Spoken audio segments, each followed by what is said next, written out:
سلامونه ستړي مشئ وخت مو په خیر تاسې ته له زیرو نیوز 24 څخه د نن ورځې د مهمو خبرونو ټولګې ته ښه راغلاست ویو. نن شنبه د 1404 هجري لمریز کال د لړم 18مه چې د 2015 زیږدیز کال د نومبر له 8مې سره برابره ده. شبنم وزیری یم او تاسې ته له زیرو نیوز 24 څخه د هیواد مهم خبرونه وړاندې کوم. خو په سر کې د مهمو خبرونو سرټکي: د اسلامي امارت او پاکستاني لوري ترمنځ بې پایله خبرې.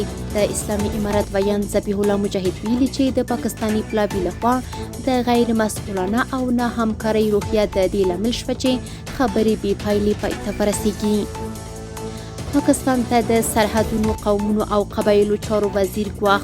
مولا الله نوري پاکستان ته په خطاب کې ویلي چې نور دې د افغانانو حوصله نه ازمایي.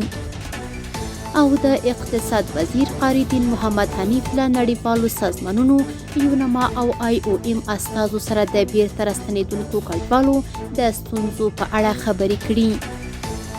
اوس هم بشپړ خبرونه. د اسلامي امارت او پاکستان ترمنځ خبرې بې پایلې پای ته ورسېدې.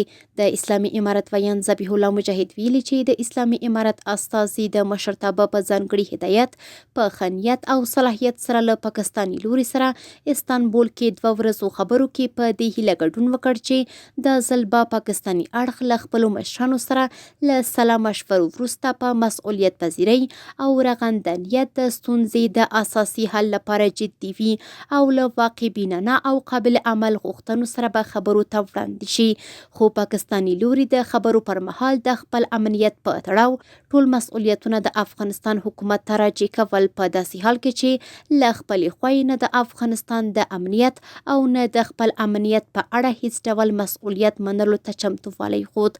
مجاهد ویلي چې د پاکستاني پلاوي لخوا د غیر مسؤلانه او نه همکارۍ روحیه د دې لامل شوه چې خبرې بې پایلې پای ته ورسیږي. نوموړي ویلي چې اسلامي امارت یو ځل بیا په خپل اصولي دریځ ټینګار کوي چې هیڅ چاته به اجازه نه ورکوي ترڅو د افغانستان له خاورې څخه د بل هیواد پر خلاف استفاده وکړي او نه به بل هیواد ته اجازه ورکړي چې له خپلې خاورې څخه د افغانستان د ملي حاکمیت، خپلواکۍ او امنیت پر ضد اقدامات او یا ملاتړ وکړي. مجاهد زیاته کړې چې د افغانستان د ولس او خاورې دفاع د اسلامي امارت شرعي او ملي وجیبه ده او د هر تجاوز پر وړاندې به د خپل ولس په ملاتړ کلکه دفاع کوي. د سرحدونو قومونو او قبایلو چارو وزیر مولا الله نوري د غزنی ولایت په شلګر ولسوالۍ کې د نورالمدارس مدرسې د فراغت په مراسمو کې ویلي چې دوی له چا سره جنگ نه غواړي، چاته ستونزې نه جوړوي. نوموړي ویلي چې د سیاست ژبه یې زده ده خو د جنگ په ډګر کې بیا د تورې هنر هم زده دی. نوموړي زیاته کړې که خواجه آصف د پرمختللیو اسلحو یادونه کوي نو یو ځل دې د افغانستان تاریخ وګوري. د سرحدونو قومونو او قبایلو چارو وزیر دغه راز ویلي چې خواجه آصف دې دا نه هیروي چې روسان او امریکایان له دوی څخه په ځمکني لحاظ ډیر لرې وو، خو په وینا یې د او خواجه آصف وصلت په سند او پنجاب کې ورسره وصل دی. نوموړي پاکستان ته په خطاب کې ویلي چې نور دې د افغانانو حوصله نه ازمایي. د اقتصاد وزیر قاری دین محمد حنیف له نړیوالو سازمانونو یونما او IOM استازو سره د بیرته راستنېدونکو کډوالو د ستونزو په اړه خبرې کړي. د اقتصاد وزیر د کندهار د تختې پل په ساحه کې د کډوالو بېساري ګڼې ګوڼې په یادولو سره له نړیوالو سازمانونو IOM څخه غوښتي چې خپل فعالیتونه له 2 وختونو څخه 3 وختونو ته لوړ کړي او د رحمت مینه په سیمه کې د خیمو شمېر زیات کړي ترڅو د راستنېدونکو کډوالو د ګڼه ګوڼې مخنیوی وشي. بل لور د ملګري ملتونو استازي ویلي چې ملګري ملتونه او همکاري ادارې هڅه کوي هر اړخیز خدمات برابر کړي. دغه راز د IOM استازي میهیونګ پارک د لارې بندیدل د اصلي ستونزو لامل بللی او ژمنه یې کړې چې د یاد سازمان فعالیتونه به 3 وخته شي. اسلامي پراختیایي بانک په کابل کې د زړه ناروغیو درملنې معیاري روغتون جوړوي.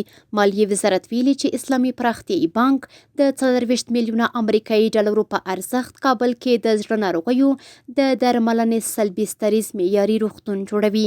د یاد وزارت په وینا قرارداد شرکت او اړوندو اماراتي ادارو د ټاکل شویو ګډو کمیټو له لوري د دغې پروژې د لومړنۍ سروې، نقشې او ډیزاین چارې پیل شوي او د 6 میاشتو په موده کې به بشپړې شي.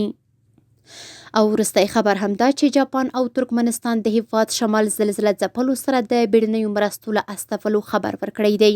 په کابل کې د جاپان سفارت ویلي چې نن سهار د عاجلو مرستو توکي چې د JICA لخوا برابر شوي وو کابل هوایي ډګر ته ورسېدل.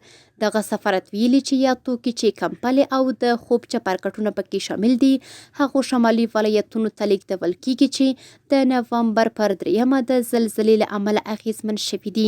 بل لور د ترکمنستان لخوا د بشري مرستو لړۍ په دوام د خوراکي او غیر خوراکي توکو یوه محموله چې ارزښت یې 40 میلیونه افغانۍ دی د آقینې بندر کې د اسلامي امارت چارواکو ته وسپارل شوه.